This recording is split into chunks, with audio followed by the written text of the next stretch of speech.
असांजो जेको ऐलान थियो आहे असां इहा इलेक्शन कमीशन जोड़े छॾी आहे।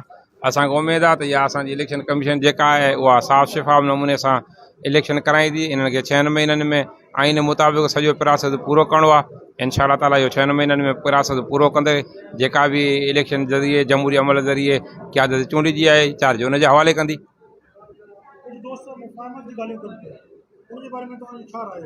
साईं गुज़ारिश अर्ज़ु इहा आहे त असांजो कंहिंसां बि को ज़ाती जहिड़ो कोन्हे को अना बि कान्हे का। असां सभु पाण में जेके आहियूं सभु हिक ॿिए जा सुठा दोस्त आहियूं। कुल असां पाण में भाइर आहियूं। जहिड़नि में तज़ाद तकरार थींदा आहिनि उन जा निबेरा बि थींदा आहिनि। असांजो जेको मौक़ुफ़ु आहे उहो आइनी आहे। आइनी मौक़ुफ़ु जेकॾहिं को आइनी माण्हू असां सां वेही बहस करे ऐं उहे किरदारु अदा कंदा ऐं उहे महसूसु कनि जेकॾहिं असां ग़लति आहिया आहियूं या हू दोस्त ग़लति आहिनि पोइ जेको दोस्त ठीकु हूंदो सही हूंदो आइन मुताबिक़ हूंदो।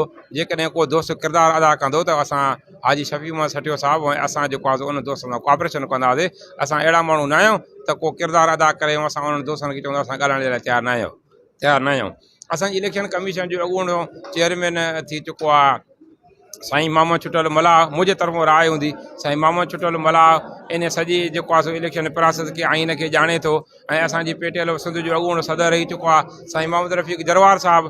जेकॾहिं इहे ॿई माण्हू वेही करे असां ॿिन्ही धुरियुनि जूं ॻाल्हियूं ॿुधनि असांजी इलेक्शन कमीशन आइनी आहे या हुननि जी इलेक्शन कमीशन आइनी आहे। जेको उहे वेही करे असांखे ॿुधंदा ऐं जेका बि शइ जेको आहे सो सुठी ॿिन्ही खे लॻी ऐं उहा असांखे बि क़बूल हूंदी त हुननि दोस्तनि खे बि क़बूल हुअणु घुरिजे। असां पेटियल खे टोड़ण जी ॻाल्हि न कल्ह कई आहे न अॼु कई आहे। असां तनज़ीम सां मोहबत करण वारा माण्हू सिंध जो उस्ताद सां असांजो प्रीत जो पेच पतल आहे इश्क करण वारा माण्हू। असां था चऊं त इलेक्शन थिए।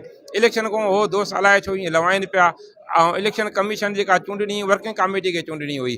वर्किंग कमेटी इलेक्शन कमीशन उहा कोन चूंडी आहे का बि न चूंडी आहे। असां जेको रिकॉर्ड इजलास कयो आहे उन आइन ऐं कानून तहत जेको आहे सो असां इहा इलेक्शन कमीशन चूंडी आहे। बाक़ी हाजी शफ़ी मोहम्मद सठी साहिब जी तव्हांखे ख़बर आहे अॼु उहे हिते अचिणो हुयो। असां पाण हिक ई पेज ते आहियूं गॾु आहियूं कराचीअ में। हुनजो अज़ीज़ जी तबियत नासाद आहे तव्हां सभिनी खे मालूमात आहे उहो हुते आहे। असां सभु हिक पेज ते आहियूं। बाक़ी जेकॾहिं कंहिं किरदारु अदा कयो त असां हुनखे मुसबत मोट ॾींदासीं। असां मेड़ी आना जी ॻाल्हि कान्हे का।